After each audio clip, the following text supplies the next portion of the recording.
Welcome to the topic on effects for handling side effects and asynchronous operations. In NgRx, we use effects to manage side effects and perform asynchronous operations in a structured and centralized way.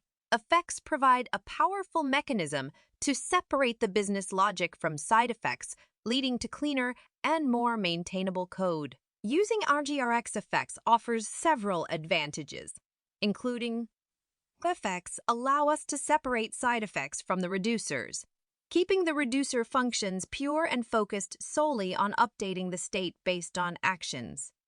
Reusability and testability. Effects are decoupled from components, making them reusable and easier to test in isolation.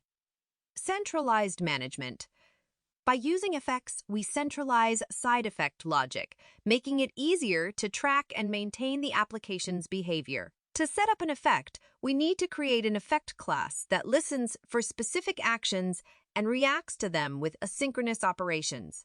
The effect then maps the successful response to a new action load user success, passing the fetched users as a payload.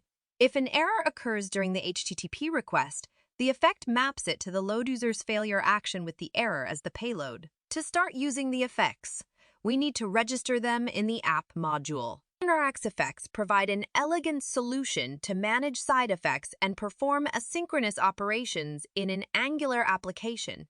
By using effects, we can separate concerns, improve reusability and testability, and centralize the management of side effect logic. In this topic, we explored the benefits of using NgRx effects, how to set them up to handle side effects, and how to register them in the app module.